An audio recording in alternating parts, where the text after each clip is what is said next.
All right, we are on. This is episode, I don't know what number, but I think we're in the high teens, and we decided to do a origin story of shot. So we got Tim on from Colorado finally. Mhm. It's been kind of hard to get you pinned down, and sometimes our podcasts are last minute and we just jump on and go, but we finally got you on with us and happy to have you. Yeah, And we're going to talk about how we got started. awesome. Well, it's good to be on here finally. It's been, I thought after our last shot event in June, things would slow down a little bit, but I don't know, something, hit full throttle with life, and it's been crazy. But had a lot going on. But I'm glad to be on tonight, and I've been looking forward to this episode and kind of sharing a little bit about how we started and how we our friendships developed, and a little bit about our history together. So Yeah, man, it's something that I think everybody wants to hear. I know I get asked a lot about it, so it's kind of yeah, finally fun to get together and do it. yeah, for sure, sure. So let's start out with you, man. How did you end up being the rogue archer? Oh wow! Let's see. Where do I where do I even start? Many years ago in a land far, far away.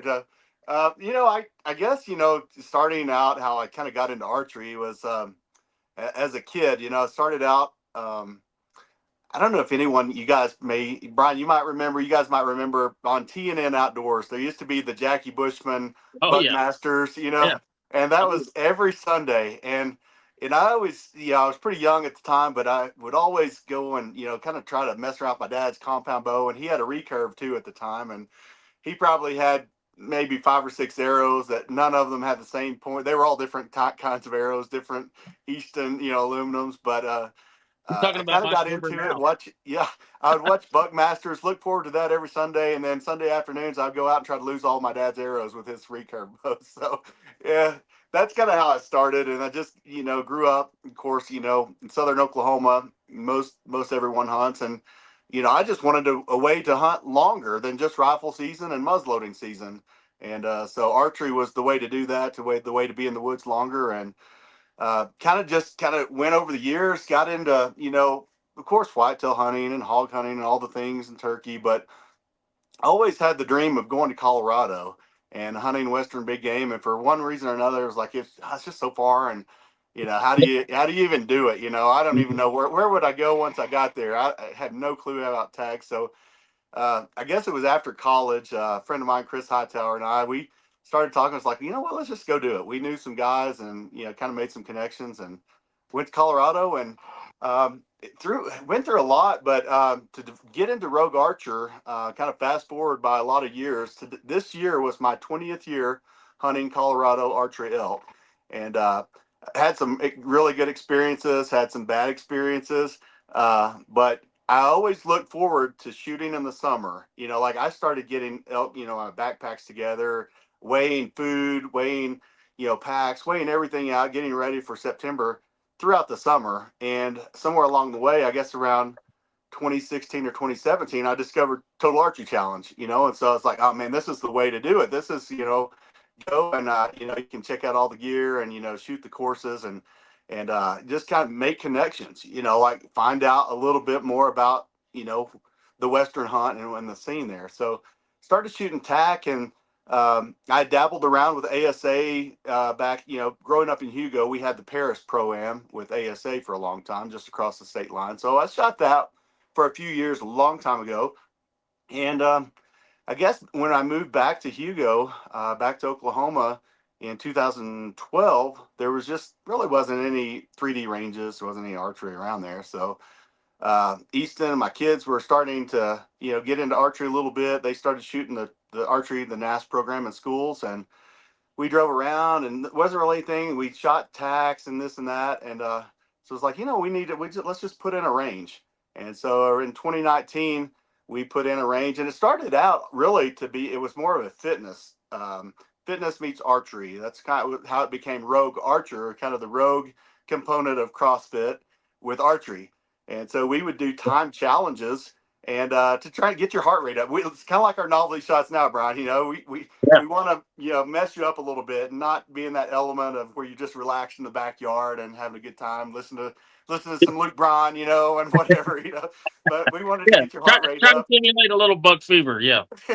Exactly. Yeah. Like what really happens when you're out there, the Yeah. things that happen that usually cause you to blame your equipment or a broadhead, right? Yeah. But we started doing the time challenges, and um, it worked out. But that's a very small select group of people that want to work out and shoot their bows. So we opened it up and started doing more just 3D shooting, fun shoots, and we did a lot of nighttime glow shoots because it was just so hot in the summertime. So we would light it up, and we had glow rings on targets, and had a really good turnout with that. And so it just kind of went from there. When Total Archery Challenge started coming to Oklahoma, I became a vendor with them, and took some of our fitness challenges to the Broken Bow event. And kind of that's how we fast forward all the way up to how we connected. So it's kind of a build up to, with the background, but that's how we eventually got into it. And you guys came through. Jereme had like a string of, I don't know who all, I'm trying to remember who all came through. Bryan, Jereme, Ryan Amber, Hirschberger was there with us. Ryan. Yeah. Yeah. So This yeah, was there. I had the fit challenges going on there, and they all participated. I think someone won a release. Was it Amber or you, Jereme? Or That was me. that was you? Jeremy. Okay. All Yeah. right. Can you? So we Yeah. met at that event, and I guess a couple of months later, maybe not even 2 full months, got a call back from Jereme. And it's like, hey, let's I've got this idea. Maybe we come together and do something more on a regional level, like all the things we like about TAC, but make it what we want it to be as hunters. And there's a lot of good and bad in it, but that's how we came about, and we wanted to start something that was unique, that you didn't have to drive 1,500 miles to enjoy more than once a year. So Yep. that's kind of the history of Rogue Archer in a nutshell. How over the years how it progressed, and came up as a hunter, wanted more opportunities to shoot, and there weren't any. So you know what, we said, hey, let's create those opportunities, and that's You how we were got rolling. you were doing attack ready too, weren't you? Like, isn't that you were kind of doing something right before the Broken Bow tax, right? Yep, for sure. So I did 2 years of that, and I was a vendor at TAC. So a couple of weeks before TAC, we actually went through and we promoted it, and it was TAC ready. So I had one course that was 20 targets, but it was about a mile and a half course with some long bombs and some things that get you ready for tuning in, for TAC. And in my second year, I wanted to add another course to that, and just because of my limited targets, I had about 20, 25 targets myself. So I brought on Kevin Holiday, and Kevin and I did the second year of TAC Ready. And then that's after that second year, that's kind of where, Jereme and I and you connected with Kevin. And we said, you know what, let's combine forces, and let's make something, let's make something big, something bigger than what we can do individually. And it's been a great partnership so far. Yeah, man. It was it's funny what it turned into, because our angle of this, me and Jereme, had odd vein out archery, and I'll kind of dive into my side of this thing. I taught Jereme everything he knows on how to bow hunt, and got a bow in his Bullshit.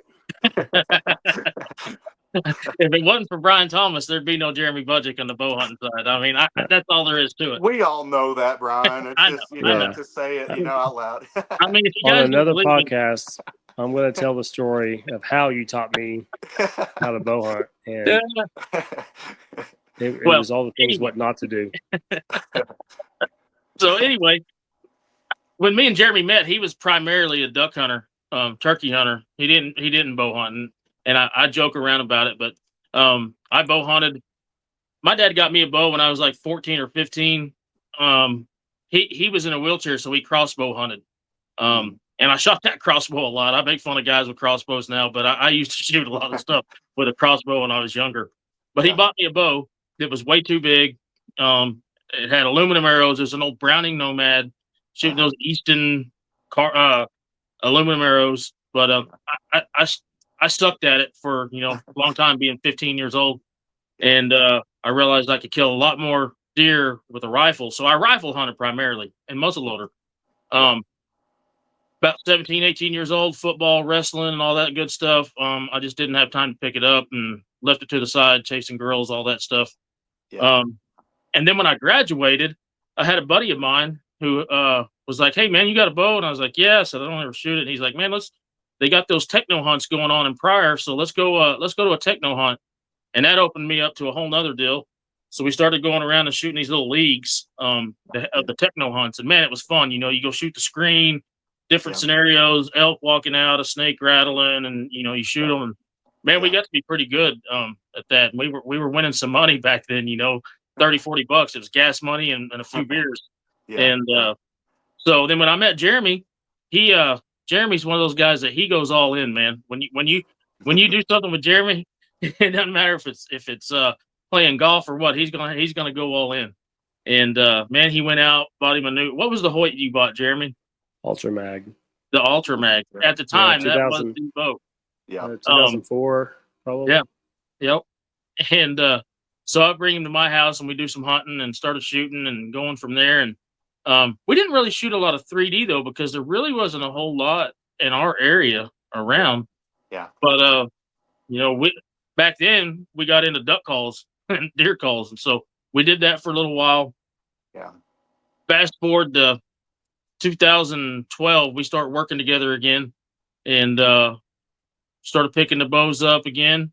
And man, TAC started coming to Oklahoma. That was 2020, 21, I think, is when their first 21. I think is their first of, I think, 20. Yeah. But, I ended up, we all threw in and we're going to go, and I ended up having to go to work in Kuwait, so I didn't make it. But when I came back, that's all I heard about from him and Candace and Amber and everybody. And so Jereme was like, we got to do this more often. So we strung together 15 crappy targets in his backyard, and there was at least 8 to 10 of us out there shooting, you know, every weekend. Yeah. And then it kind of became, you know, some of those buddies brought some buddies, and next thing you know, there was 20 or 30 of us out there. And then we were like, you know what, let's just make this a club, like an archery club, and let's put some jackpots on. And so we started promoting that, and we came up with Odd Main Out and started running those. And then I got to go to TAC the following year. And after going to TAC, I kind of caught the bug myself. Yeah.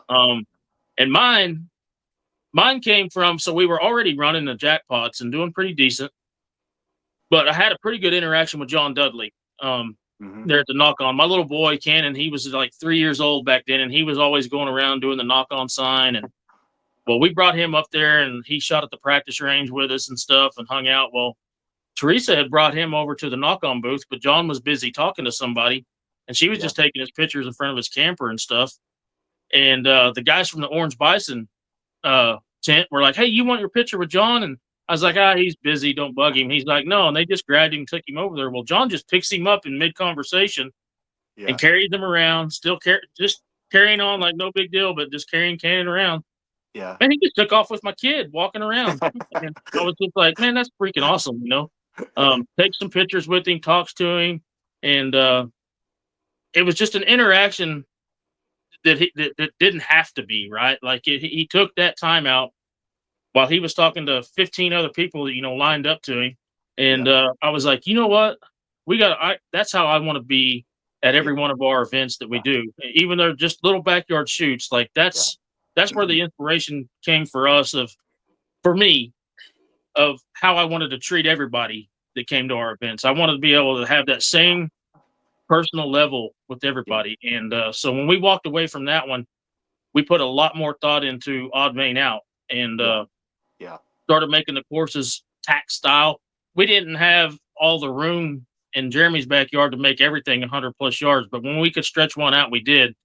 And ours was a technical course, and we changed it up all the time, and that's what everybody loved about it. And so like 20, 30 people turned into 80 to 100 people every other weekend. Yeah. And that's when we met you at TAC, like you were saying. And we had shot your stuff. Well, we had called you and asked you if we could do a couple of your challenges, because we were kind of new to it. And we're like, I don't want this guy to say, oh, this guy's stealing our stuff here. So we were doing the Gone in 60 Seconds and stuff like that. And it was going over good, man. Guys were shooting it and having fun, and everybody's talking about it, and we were excited. And essentially, when we called you to make the big event, it was more of like we wanted to throw like a customer appreciation, essentially, and just have a bigger event, some food trucks, and next thing you know, you said, "Hey, I'm gonna call this Kevin guy. I've done some events with him before. He could throw in some stuff." And so, one course turned to two, two turned to three, three turned to five. Next thing you know, we're at Hugo sweating our butts off in August. You know, And that's a good, and the timeline from there. I don't remember what TAC was in March or April, somewhere in there. April. And by the end of July, we did a promo. We did a kickoff event at Hugo Lake State Park, and that's the reason. I had done a TAC Ready there the year before, and so we kind of knew what it would take and to get it going. But yeah, that same within 3-4 months, we went from concept idea to throwing a course together to see how it would work. So it was, I remember it. We put it together in like 9 weeks. Yeah. From when we said, "Oh, we're going to do this," and we had the first initial Zoom conference with you and Kevin and Bryan. 9 weeks later is when we were shooting arrows at Hugo Lake. We were sweating our butts off, and weed eating and mowing, and trying to, and it hasn't been that long ago, but it seems like it's been a while. Just in the last couple of years. So. Our logo at the time was literally just the word "shot" with an arrow under. Like, we were just scrambling, drawing different things. Kevin would send 15 drawings. He was sketching at work. Jeremy was drawing stuff at work, and we were all sending text messages back and forth. And finally, it's just like, it's time. We just got to cut with this. It's shot. That's what it is. Yep. And then, and then when we painted the buffalo and got that out there, and everybody started shooting the buffalo, it was just like, you know what? That's it. Like, that's our logo right there. Yeah. It's funny how things fall into place, though. Like, I'm definitely no businessman, but when you have the vision and you talk about it, it's like we talk so much about just kind of coming up with a logo, but then it develops itself a little bit over time too. It kind of presents what do people like and what's our what defines us and what shows people what we're all about. And I'll be darned, that buffalo was there. I was on the line though. I thought it might have been the Earn It buck. That was a pretty cool thing that we set up too. It is funny, and it got brought up on that last podcast we did with Nick. Like, that was one of the things that intrigued him, was he had never seen targets painted like that. And then you throw in the Wild Creek targets on top of that, and it was just like, oh wow, this is different, and that's what the whole goal of us getting together to do this was, to be different, right? Like, our name, Odd Vein Out, we wanted to be the odd person out. We didn't want to be the same old ASA backyard shoot. We just wanted to be something different. And within talking to you, talking about the Rogue Archer, when we got that story from you, it was the same thing. The Rogue Archer, well, it's a little different, man. That's not what everybody's doing. So it fell in hand, and Jeremy's got a little bit of a different perspective. So let's hear Jeremy's side of that. Well, I mean, a lot of it overlaps yours, but my very first. Well, let me back up. I started hunting when I was 7, 8 years old. I don't know, maybe even earlier than that, with my dad. But he was just a rabbit and quail hunter. We raised labs, and he liked to run his dogs, brush pile, and kick a rabbit out. We'd go quail hunting. Quail hunting wasn't really that great around here. We were really blessed when we got into a covey. But that was my introduction to hunting, was with Dad. And then it's probably when I was like 18 or so, me and my brother decided we were going to go crow hunting. We were just bored. And this was like in February. I remember it being a nice day in February. Me and my brother went down to Ullagal Lake. It's kind of like Hugo Lake, a bunch of public land. Had a crow call. And we're going to call in these crows and blast them with a shotgun. And as we're crow calling, I hear a gobble. And at this point in my life, I didn't even know we had turkeys in Oklahoma. I hear a gobble, and it's not that far away. So me and my brother snuck up on this group of turkeys. There's like 30 or 40. and they were 100 yards ahead of us, and we followed these turkeys for 200 or 300 yards up a hill. Yeah. And I was so excited about it. I remember coming home. I was still in high school, living with Dad. Came home and talked to Dad. Dude, did you know we have turkeys? He's like, oh yeah. He bass fished to all the time. He said he's seen them there before. I was like, well, I'm going to get the hunting regulations out. Sure enough, turkey season's coming up. So we didn't know what we were doing. I went and bought some turkey calls, and I went all in. Like Bryan said, I got a turkey vest and some calls, and went and bought a brand new Mossberg 835 shotgun. I was like, I'm all in on this. I know where some turkeys are. I bet he had 50 And, decoys too, probably. I had a couple decoys, but I remember my very first turkey hunt. Me and my dad and my brother, we went. Like I said, we didn't know what we were doing. We pulled up on the back road of this public land, and there was like, it's about an hour before daylight. We get there pretty early, and there's already like 5 or 6 trucks there. Dang, I'm not the only one that knows about these birds, and we kind of sit there in the truck a little bit. No, everybody was already out in the woods. I'm like, I know where they're at. Yeah. Let's get out, and we're going to kind of split up, the 3 of us. So me and my dad and my brother, we all split up. I went one way, Dad went another way, my brother went another way. And then as soon as it started getting about daylight, you could hear gobbles everywhere. There must have been 40 or 50 toms in those woods. And I started to make my way towards one of them, and I got what I thought was a reasonable distance. I was probably too close, probably 50 yards away from this tom. And I sat down on a tree, and shooting time happens, and I start calling. Within 30 seconds, this bird was 20 yards in front of me, full strut, and I just reared up and shot that sucker right in the chest. He did 3 backflips, gets up and runs up the hill, and I'm like, what the heck? Yeah. Again, I didn't know what I was doing. I didn't even know you're supposed to shoot him in the head. So a couple hours goes by. I hear 3 or 4 more shotguns go off, and we meet back at the truck. And my dad's like, well, I was like, well, I shot one, but it got up and ran off, and we went back to the house and we did some more homework and, kind of figured out what we did wrong. Came back that next afternoon, and I called one in for my dad, and he actually shot one. Nice. And we had a lot. That was my introduction to like some really good running and gunning hunting, and I was hooked. We hunted turkeys for a long time after that, until my dad was unable to hunt anymore. Yeah. Yeah.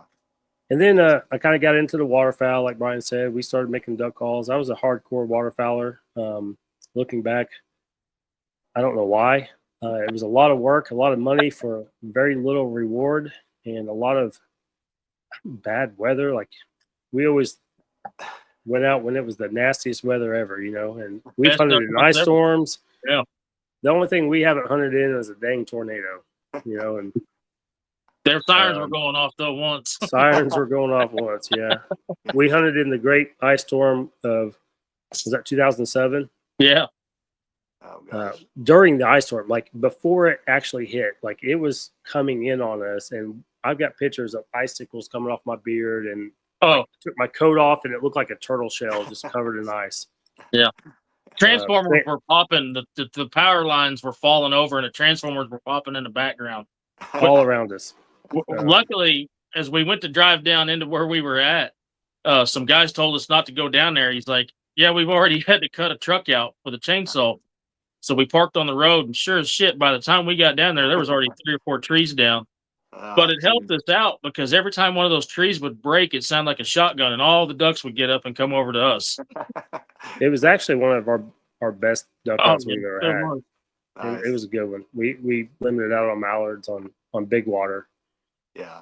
Yeah. So yeah, we got into duck hunting there for a while and got pretty hard and heavy into it.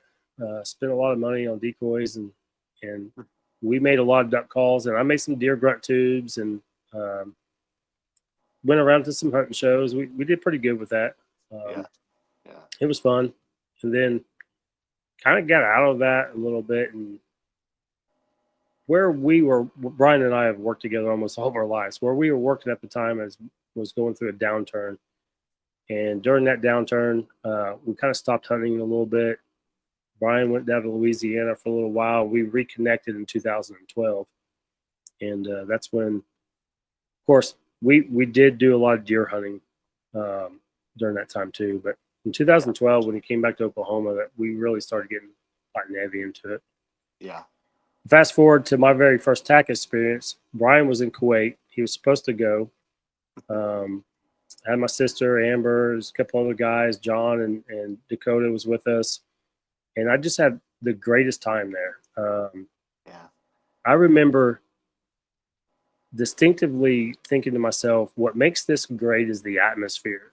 It seemed like all the archers out there were just happy to be there, helpful. It felt like a family, and these were all strangers, and just a great atmosphere. And I remember thinking, man, I want more of that. We left that first TAC. Yeah. I didn't own a 3D target. Within 2 weeks, I had 5 or 6 of them bought from a local Bill Sporting Goods and throwing them up in the backyard. And all these buddies, my sister, John, and Dakota, and Amber, and everybody was in the backyard. Bryan was there. We were just shooting crappy 3D targets. Yeah. And we all pitched in and bought a few more. And before you know it, we had like 15. And we're like, hey, let's do a little jackpot, and that jackpot yielded about 30, 35 people showed up just off of some Facebook post. Mm-hmm. And we're like, man, we took those proceeds and bought some more targets. We finally got to like 25 targets and ran a full jackpot range out here every other weekend and just kept on pouring the proceeds from the jackpot back into buying better and bigger targets. Yeah. And we did that like every other weekend for a solid year. Yeah. And before, like Bryan said, before you knew it, we had 80 to 100 people showing up. And at that time, ASA in Oklahoma was on a really slump kind of season. Like it wasn't doing very good. Yeah.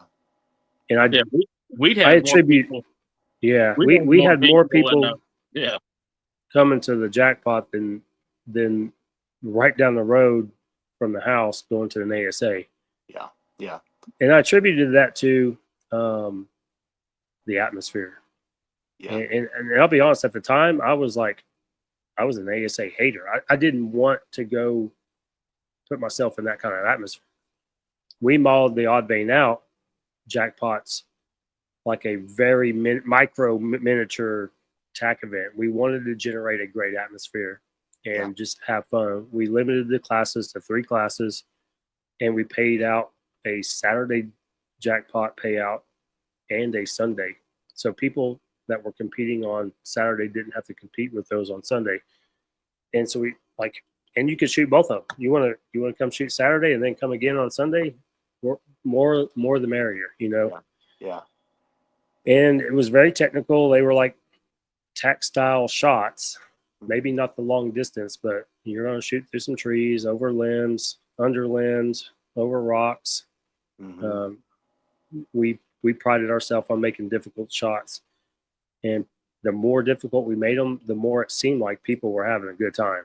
People were coming off the course, hands up, saying, "I lost 6 arrows, but it was the best course I've shot in a long time." Like we were sweating some of those. Like, man, we might have made this a little too hairy, but everybody loved it. And but the one thing about that is we were catching a lot of guys that had never heard of TAC or never got to go shoot a TAC. So they were getting to experience that on a small scale. And again, going back to the atmosphere, man, that was what we preached to everybody, and we still preach today. Is like that was what the whole thing is about. Is the new guy that's out there that's never shot 60 yards, he's only shot 30 or 40. We're going to get him shooting 60 before we're done in the day, And they would walk away from that like, oh man, those guys were awesome. It wasn't. We're nobodies, we're not Dudleys, but the fact that the guys that were putting the shoot on treated them like that, that's what made it come back. And they would bring friends and they would bring brothers and cousins. And man, we had guys from Arkansas, Missouri, Kansas coming up to shoot odd vein out stuff. And we're like, dadgum, man. There was a definite definitely a hunger for it at the time. Yeah. What's And awesome now is to see those same people that, started, those backyard courses, and even with the tack readies that are showing up and still supporting us. Yeah. That's amazing. I really appreciate those people. Yep. And it's that personal touch. And as you guys were talking, I was thinking about, archery it's an evolution or a progression. It's not just something that you don't Yep. just step into ASA. A lot of people are intimidated by a competitive environment, and it's a very structured, and some people have shot it for years and they're not always the most friendly, but we all start as archers. And if we can introduce 3D to a hunter, eventually that hunter, just like Jereme, like Jeremy Yeah. shot, the qualifiers and did really well in ASA this year. And you get that competitive nature about you. Eventually you get more comfortable with your equipment and, okay, well, what is this ASA thing? And then, so the more that we can engage hunters and bring them in, give them that hands-on, feeling that we experienced with Dudley and with others, and then introduce them to the next level. Maybe it's something they like, maybe it's not, but it's something that can keep you with a bow in your hand all year, and doing something that allows you to spend more time with your dad or with your parents or with your family, because every one of us, I noticed, started out with a dad, Yeah. and Yeah. it's special to see those pictures from our events, and seeing that bonding, because I'll tell you, those are things you don't get back. My Yeah. son's going to college this year, and but some of my best memories are not just hunting, but at the events that we've had together and setting up targets together. And man, it's just it's about a lot more than just shooting arrows. So I'm glad you brought that up because I had noticed your story started out with, your dad and mine, Jeremy's same thing. And then yeah, do you remember the first Tulsa event, Mohawk Park? We got that picture of the little boy with his bow in his hand yeah, looking up at his dad. Like that that was right there, that picture still hits me because yeah, I'm like, yeah, golly, I was that little kid right there yeah, one day, yeah, and I Yeah. think that's what really brings it all together for all of us because we were all that little kid at yeah, one time. yeah, And that's what I think is awesome is seeing all the kids out there shooting, the moms. It's funny, you see girlfriends, wives, whatever, walking the courses, and they walk one course and see how much fun the husband or boyfriend's having. Next thing you know, they've got a bow in their hand, mm-hmm. and then next thing you know, they're out shooting the husband and the boyfriend sometimes, Yeah. Um, Well, Yeah. not funny gonna that mention you, any names, Preston, but Or yeah, Amber. I was gonna say, funny that you bring that up because Yeah, the first tack event I went to, Amber had just gotten her bow in February. I bought it for Valentine's Day, and she just wasn't ready to go shoot a tack course yet. She had only been practicing for a few weeks, so she came, but she was my arrow caddy for the entire event. And that next year, she comes back with a vengeance and socks it to us on some of those courses. yeah, But yeah, Dudley remembered her. Something cool about Dudley. He remembered Amber and I from the previous year when we showed up by name. And Dudley doesn't really remember names very well. yeah, At least he says he doesn't. He yeah, called Amber and me out by name yeah, that second event, and that was a pretty cool moment for her too. But yeah, that's when she kind of got more involved. Was year two, and that's when we met you, Tim. yeah, Was our second year attack yeah. when we shot your gun at 60 seconds, and I won that release that she's still shooting today. That's yeah, that's yeah. that's the release that she uses. Yeah, Stan, what's that like? I think I've got one too. Is a Stan yeah, XS3 or yeah, That's yeah? three, yeah. Yep, that's a solid release. We all have Dudley stories, and that's mine is not as glamorous. Like we we have I think our I a friend of mine, good friend and a coach in Antlers, Oklahoma, Casey Zachary. Casey and I started out with TAC probably in 2017 or 16, somewhere in there in San Antonio. And kind of the same thing Dudley would always remember. And I was working out at the time. So Dudley's thing to me was always, hey man, you got a protein bar? It was always something. And then I think it was our second year in San Antonio. Casey was bopping down, and Dudley, amazing guy, because he sets out on those courses all day just to meet people. Yeah. And he had his dog with him at the time, and we're talking, and Casey stumbles a little bit, steps on his dog, nearly breaks his dog's leg. So I think we're forever the people who almost broke his dog's leg. But that's it's been cool. And even Easton and I, over the years, from the time Easton's 12 years old, we have pictures with Dudley in San Antonio. We shot at Snowbird, and we shot at Park City. We shot Glenwood Spring. We shot, and every time, it's just he takes the time and makes it personal, and it's an awesome. And like you said, Brian, that's what makes it awesome. We want to convey and do the same thing. So yeah, that's why. Like after that event, when he took Cannon, I was like, you know what? I don't care how hot and tired I am. I'm gonna stay there, and I'm gonna shoot. Let everybody shoot the novelty shots. I'll stay out here until they're done buying tickets. And that's kind of how I've modeled my style of stuff over there. But essentially, it's all of us because, man, it's funny because some of our staff members were just odd vein outshooters. Nate and Amanda, they were just guys come to shoot, and she didn't even have a bow at the time. She was one of the ones that was walking the course, and then next thing you know, we get a picture from Nate, and she's passed out with a trophy and an ice cream in her hand like a little kid, And so it's kind of neat to see that. And those people, that there's people that come to just see Nate and Amanda. There's people that come to just see you. They come to see all of us, but they pick oh, this guy drove me over here and was really nice. I'm gonna talk to this, so you make those connections. And that's what we were talking about this with Nick the other day. Like, I get to stand there all day and hear people talk and shoot. So I get the backstories, and I'm not going to hit on it too much, but hearing the backstories from everybody, like the guy that was only shooting 60 yards, before he showed up here, and now he's shooting 110 and shooting the buffalo, and he got one in the blue, and it was the best thing of his life. He didn't make it in the O and didn't get entered for the side-by-side, but he hit the blue on the O, and he had never shot that far before. So like those stories, and if I can help that guy out to get there, that's my payback, right? Like for the good experiences that I've had with other people. So it's funny how it all's turned into what it is, for sure. Yeah. You never know. It's like life takes you in so many different directions. Who would have thought? How paths cross. And most of my best friends now I met on an archery range, or at a tack event, or in a bow shop. Met Josh Hamilton in a bow shop, and right. It's like, so there's so many crazy stories. And, I don't know. I'm that guy though, that if I have a work function or, an event and there are not hunters there, then I have nothing to talk about. Like no one cares. And I'm just sitting there quiet, and then I finally meet someone I can talk, bow hunting or, and then it's like, for sure. It's funny because archery brings a lot of people together, man. Like, just another thing we kind of hit on the last podcast. Like with just the people, I got people I just texting Hunter Stubblefield the other day. He was like, "Hey man, what are you doing?" Like the guys that you see, you meet them at a shoot and they become friends and stuff. Another really awesome thing that happened this year is I helped out at the ASA state that we had the state shoot, and it's kind of funny, and I always like to hope that we're a little bit of a chunk of this, of helping grow ASA.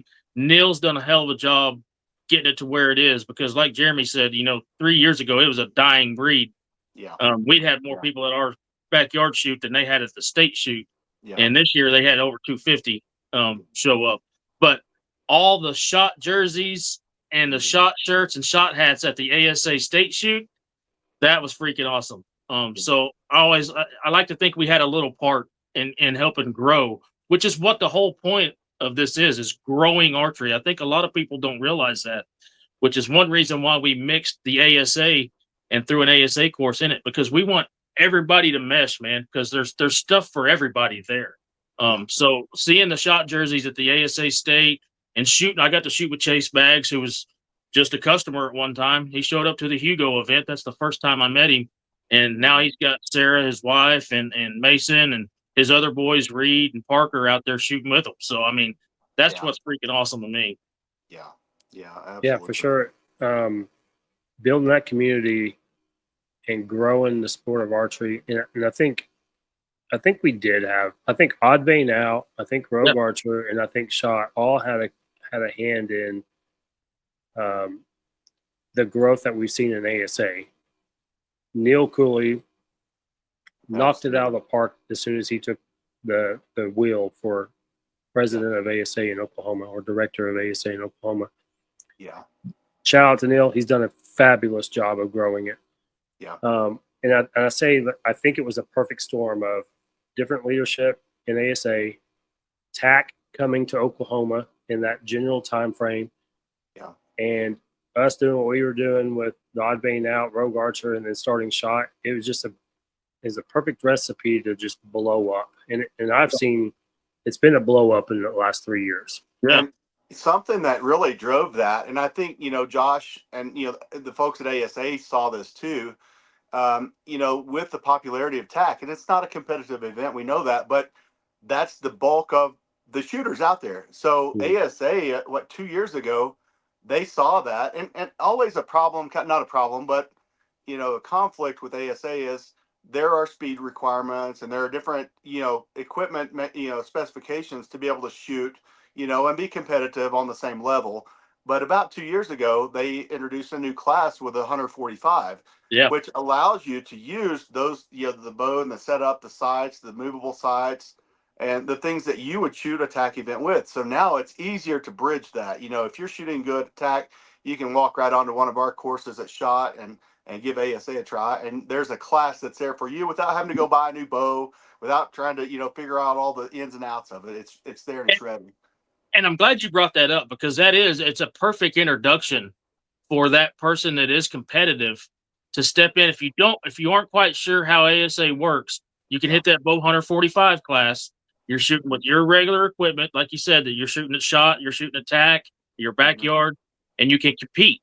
And those guys, there's a lot of competitive guys out there that shoot Shot. I mean, 9 times out of 10, you get a group of buddies. They're shooting for something on that course, right? Yeah. Whether it's beer money, bragging rights, something. Yeah. They're shooting for something. And that was really neat because, man, dude, I see some shooters out there every day on those novelty shots, man.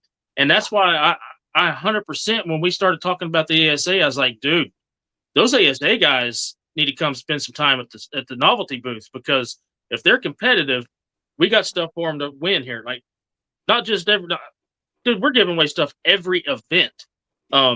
And those guys that are competitive, they can come out there, and I love it when I get a group of guys. When I get 3 or 4 guys, that's my favorite, because they're going to compete against each other. I can talk a little trash to them. I can get them going. They talk trash right back. It's awesome. So the 145 class, let those guys get an introduction. And we saw some shooters come out this year. Chris Strawn, never saw at ASA before. That dude made a push at the end there. He was second place shooter of the year. Yeah, man. He's gonna be something there one day. Chase Baggs, even, he didn't get to shoot enough events, but man, he's another one that could be right back up in there. There's a bunch of those guys that shoot Shot. Reed McMurtry, man, that kid can shoot.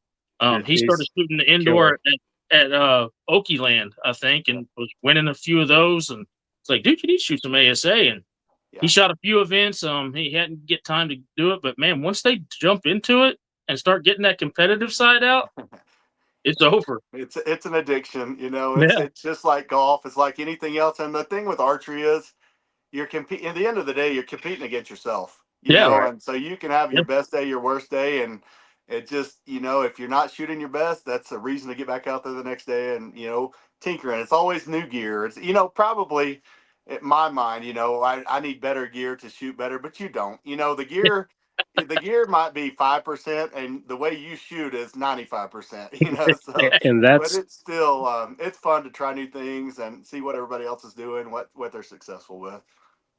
Yeah, it's probably 90% mental. Yeah. When it comes to competitive archery, it's a mental thing. Oh yeah, for sure. My favorite thing about shooting ASAs is I don't have to set the targets, pick them up, and be responsible for anything. So I don't care about the competitive part. I enjoy going out and shooting with everybody that I don't get to shoot with, when we're running a shot event. So that was what made it cool for me, is being able to shoot with everybody and actually just relax and shoot. So yeah. Well, I got a question for you, Tim. So, what is it doesn't have to be your most memorable or fondest memory, but give us a couple of your like highlights. This is going into our third full year. It'll be our Right. fourth year if you count year number one with Hugo event. Yeah. Some highlight moments from shot seasons. Man, so this is like the highlight reel, huh? This is like Sports Center coming at you. Yeah, or some funnies, or Like a lot of, I honestly, our staff is an important part of what we do, and what I look forward to is we've talked a lot about our customers and our shooters, but it's always a highlight for me is to go and spend time with all of our staff. And it's a lot of work, but we've had some of the funnest, the funniest stories come from those things. Some of the near death experiences. I think with flipping my 4-wheeler about 5 times with about 10 targets strapped to it. Oh, probably you know probably lost a few years off my life right there. And Easton was sitting at the top where we were setting targets. It was at Mulberry, and we were going down a ravine.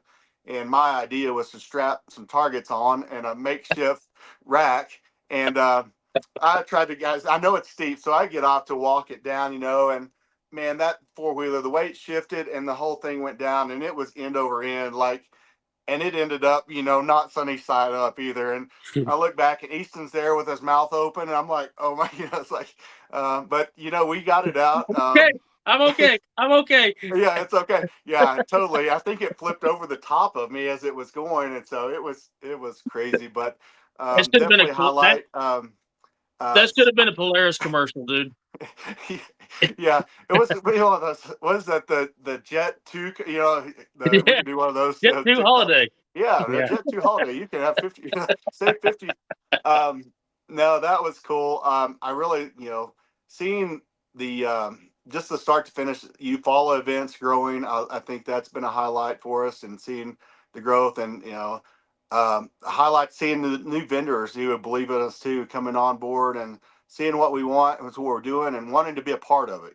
With I don't even want to start naming names, but there's been so many of the course sponsors that have believed in us year after year. And Antlers Motorsports was the local one that stood with us and has been an instrumental part of our big giveaway. And but man, there's been so many. Probably most of my highlights were near death experiences, but to see the first 200-yard shot up in Kansas was a cool thing. I was Yeah. sitting over on a practice range, and all of a sudden I hear an explosion, and I think it was. But seeing some of that was cool. Seeing the 100-yard Robin Hood, or the 106-yard on the Buffalo, was a highlight.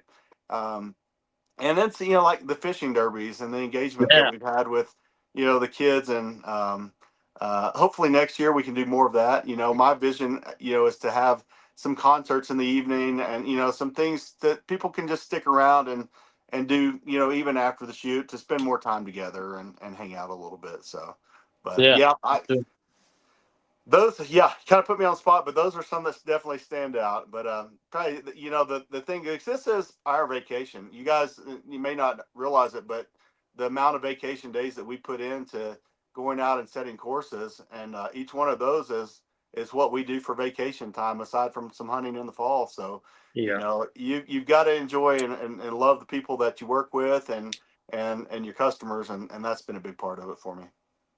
Yeah. Yeah, for sure, man. The volunteers that help us out, like we couldn't do it without them. There's a lot of things in place that we couldn't do it without. And volunteers, our staff Yeah, members, and the sponsors behind everything. Without yeah, them, for sure, this thing wouldn't be happening. We sat yeah, here and talked about the origin story. They're a big part of that origin story, and a lot of that comes from the atmosphere that we provided that yeah. made them want to help out because they saw what we were doing. And I think that's where we're on the right track. But yeah, those guys, there's been some good ones, some behind the scenes. so so the 4-wheeler rolling, the snakes, the screaming like girls. Ryan, he is the biggest cut up of all of them, and he's the most scared of snakes too. So he makes all kinds of weird farm noises anyway, but when he sees a snake, oh god. Yeah, yeah, yeah, yeah. How about you, Jeremy? What are some that stand out to you? Man, I'm going to have to go with, it's actually two moments that just tugged at my heartstrings. There's a lot of work that goes into this behind the scenes. Yeah. Year one, there was a lot of work, a lot of phone calls late at night, like what we're doing right now, and we put that first event together in 8 or 9 weeks, and like the four of us, Kevin included, were every single day calling, email, and texting potential sponsors, potential vendors, insurance, like contracts, venues, porta johns, like making sure we had water in the heat of August. There was just a lot that went in that 8 weeks. Like it felt like a whole entire year that first year. Yeah. And I can vividly remember the first day of that event about 9-10 o'clock in the morning when our first parking lot was full and we were starting to bring people over to the overflow parking. What that felt like inside of me. Yeah. And seeing first event, 8 weeks of planning, not ever doing this before. I'm not an event coordinator. None of us are. We're oil field workers and health inspectors or whatever your title is. And but we loved archery, and like we were, I guess you could say, winging it a little bit, trying to make it work. Yeah. But seeing that parking lot filled up, dude, it brought some some chills. I got kind of like a little lump in my throat, and it was allergies. Yeah, it was a little like, man, it's what like, is man, this, rag week? and I just remember like riding that high even after the event, and like the post meetings that we had after the event, like, okay, if we could do this in 8 weeks, what could we do with 6 months of proper planning? And we all kind of talked about it. I was like, but the most vacation we can afford to do is 5 events. And that's kind of how it got started. The second time I had that feeling was the very next event at Mohawk Park. I remember it was after the first day, we went over to Bricktown Brewery, and we were pooped. It was a cold, windy day, and we had 3 or 4 days to set up prior to that, and we were moving people from one parking lot to the next. And we were like, at the end of that day, we were parking people at the Tulsa Zoo, which was like 3 parking lots over. And I think we hit close to 500 that weekend. Yeah. With some really shitty weather. Yeah.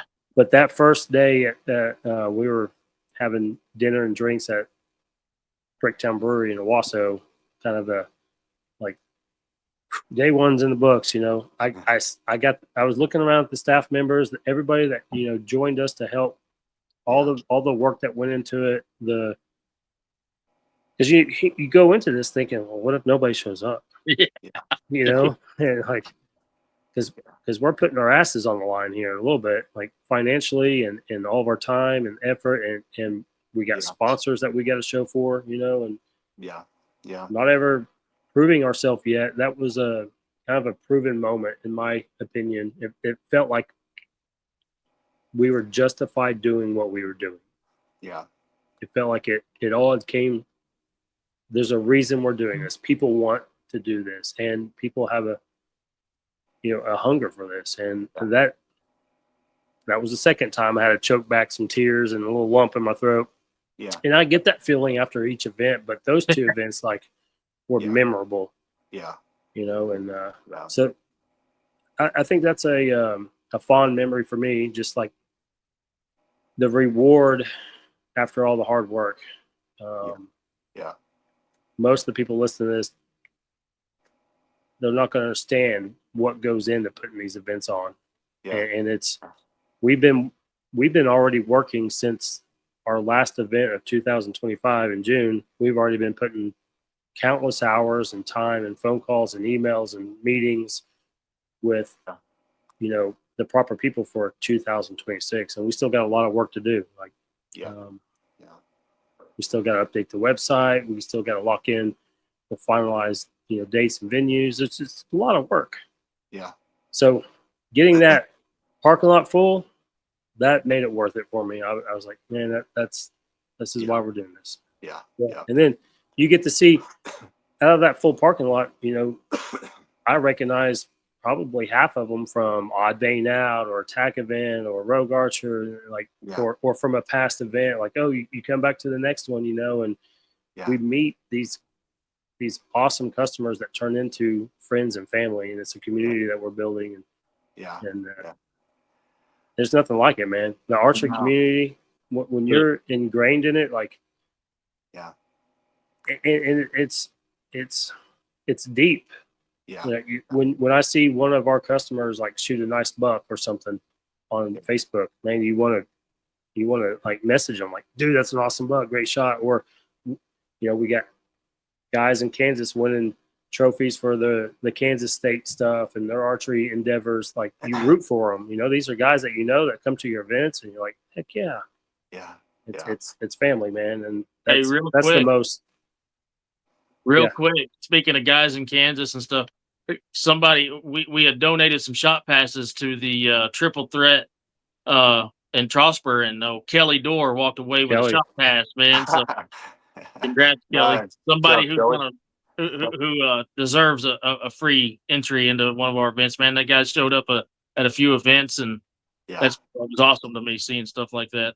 And you touched on something. What I enjoy too is, like, we don't get to walk the courses and see like people enjoying the shots, but to see the people who are, posting up the videos, the YouTubers, or even the groups that are going through and they're talking about, oh, we got a 107-yard shot on a bull elk or whatever, to hear them, the excitement when they share that, because we don't get to see that when they're on the course. We can hear them talk about it, but to see that, and the camaraderie and the, talking a little bit of smack, I really enjoy that. I've watched as many of those as I can. So you guys keep that up. That's rewarding to us as well. Yeah. It's funny because I lay in bed at night, even as tired as I am, and I try to interact with everything everybody's tagging us on. I try to at least comment on it. Yeah. I stay up till midnight, 1 o'clock on these nights. I'm wore out, Saturday night, Sunday night. Yeah. But it's because I like you said, man, I don't get to go out there and shoot it with them. So I'm living vicariously through their posts. And so I'm always on Facebook, Instagram, all that stuff, checking everybody's stuff. And I save them. I save pictures. I save all that stuff and try to like always make sure I share that stuff because, man, that's awesome. I love it. Like, yeah, for sure. And that's our word of mouth too. That's our advertising. So, to see someone that enjoys and that really, appreciates what we're doing and cares enough to go out and video it and share it, and that someone else might see that video and come out and get to have the same experience, man, that's better than any billboard we can put up or any TV ad we could run. So big shout out to you guys for doing that for us. Yeah, it's awesome to me that now if you just go into YouTube and search archery 3D events, or you can even search shot, but tack stuff shows up and then their shot stuff shows up. And it's humbling, I guess you would say, because like you said, we all you're hearing how we started out. It was just some guys that like to shoot and started it and became what it is. But to see all these YouTube videos that are up and people tagging us and stuff all the time, like, man, it just like it gives you that moment like Jeremy was talking about, that little bit of like, just pulls the heartstrings. Like, man, it just lets you know that you're doing something right, and it drives you to keep going. Some of my top moments on this whole thing right here have got to be the kids for me. I always try. Teresa gets put in the kids booth because I drag. And I use this term lightly. I say drag Cannon along everywhere, but if I didn't take him, he would be pissed if I didn't take him because he loves coming, and he's a little superstar, running around out there. Everybody knows Cannon now. Most of everybody does. Lucky he keeps his clothes on while we're at events. But that kid. I got people text messaging me saying they're bringing their kids. Is Cannon going to be there? Stuff like that. So, the creating the family atmosphere of that, like, that's what really like is awesome to me. But our little buddy Jeremiah, Oh, that yeah, guy, yeah. calling us out on everything. He calls me out on the 200-yard buffalo, the 106-yard. He kicked Jeremy's butt on a few things. He called Tim out on some stuff. Like, being able to do that is what really, Yeah. really, really, really drives me, because the look on his face, and it's not just him, it's all the kids. And for some dang reason, those kids like to pick on me. And when you're over there, Tim, they pick on you. When Jeremy's around, Yeah. they pick on all of us. And Yeah.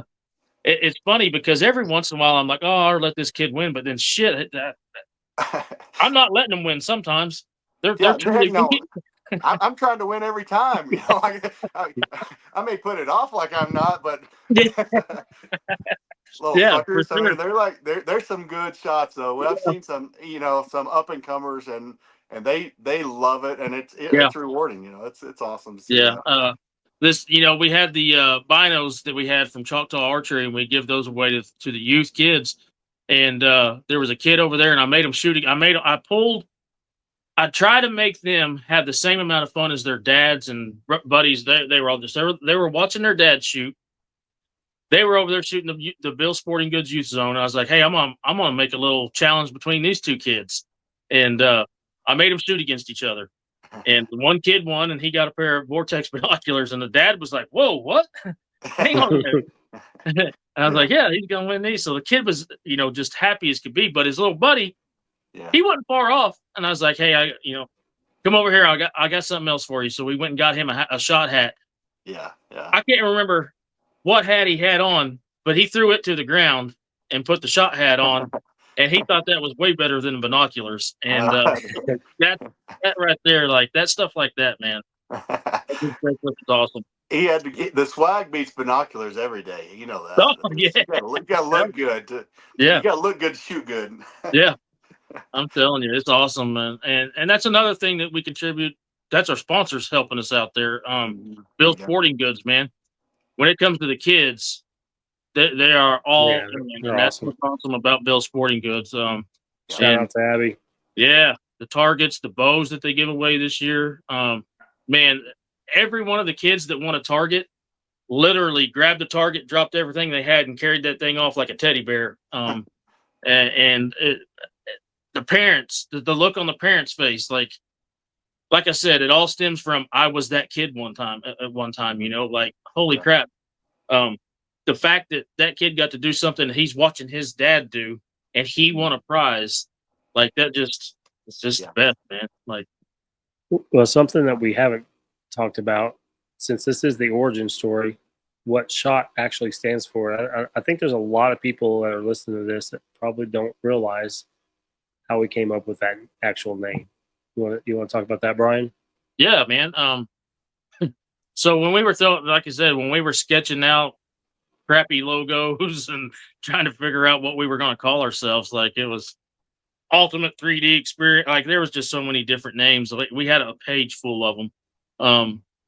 I can't even honestly. I think it was a little bit of a conglomeration of everybody talking, but we wanted kind of an acronym. I think we decided, hey, let's do an acronym to make it stand for something. Well, then we came up with SHOT, and I think SHOT at first stood for something different. And I was like, it's all right. Jereme kind of had something going. You had the ideas. Kevin had some ideas. Yeah.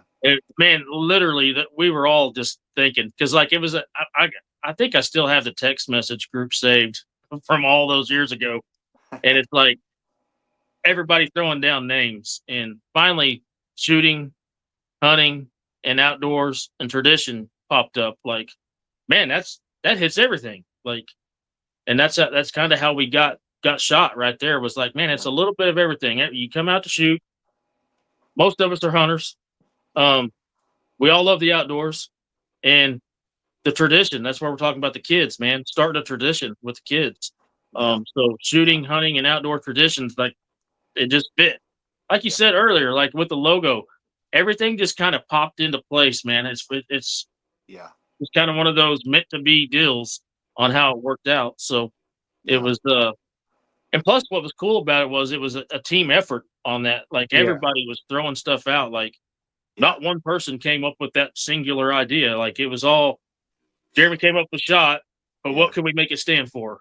Yeah. And Yeah. Tim said, "Oh, maybe shooting," and then somebody said this, and like it all worked out, man. Like it's pretty cool. Yeah.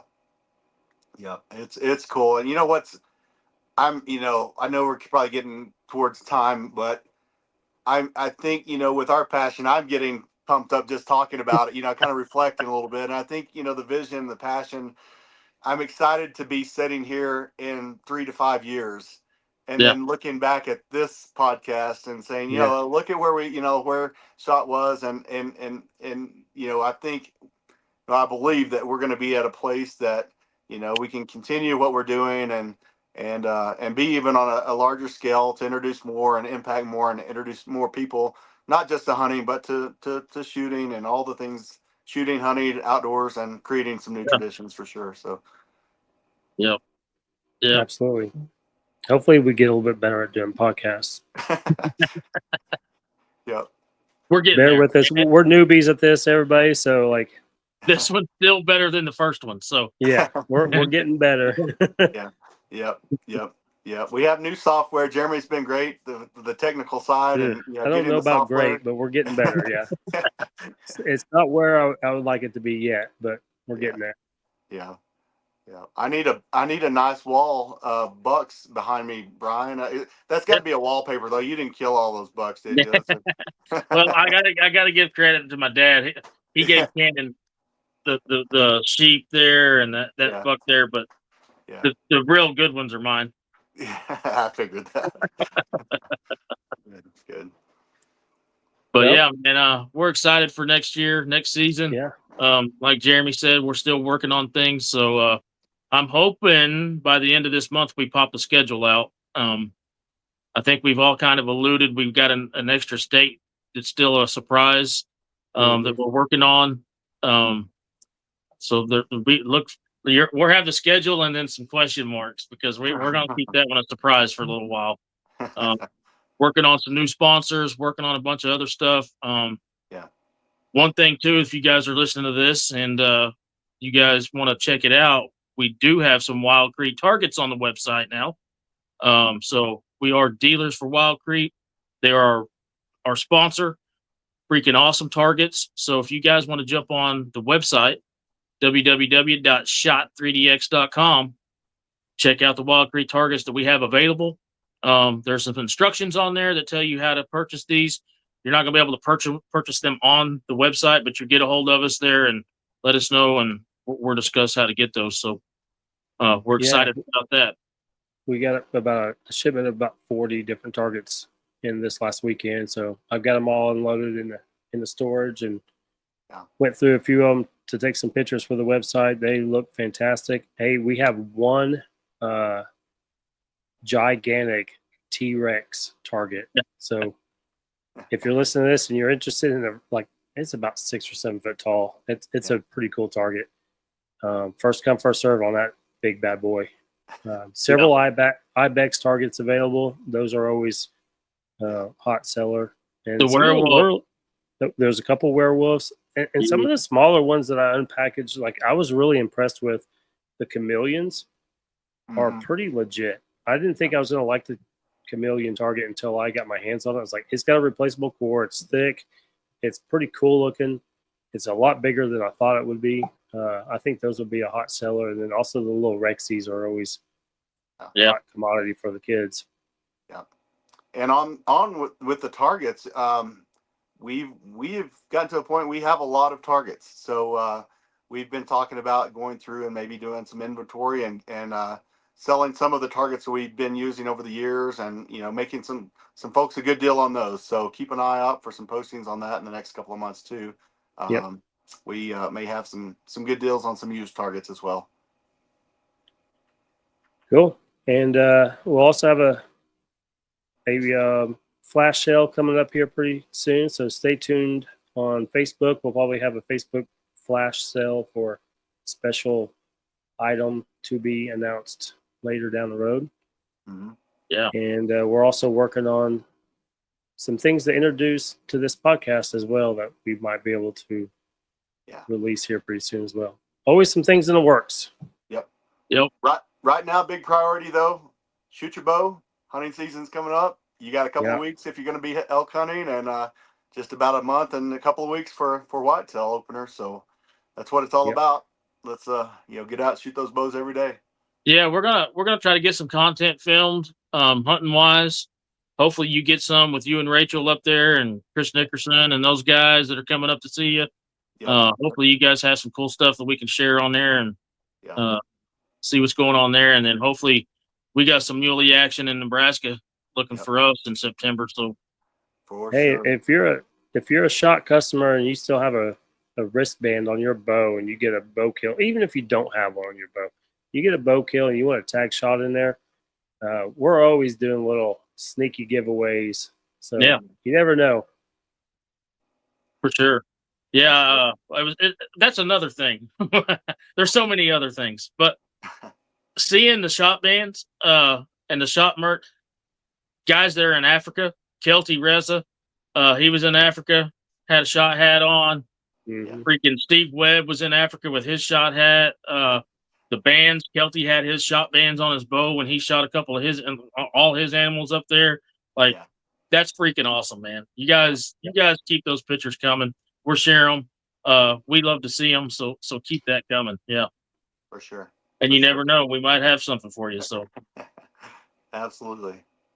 All right. Well, thanks, guys. I think it was a good podcast, and we look forward to the next one. We'll probably try to pop one of these every week out with some guest or another, and as many as we can. It's pretty busy around here, but we need to up our content a little bit. So absolutely, go check out our targets, www.shot3dx.com. Be looking out for the new schedule coming out pretty soon, and we'll see you on the next one. All right. Good luck, everyone. See you guys. See you guys.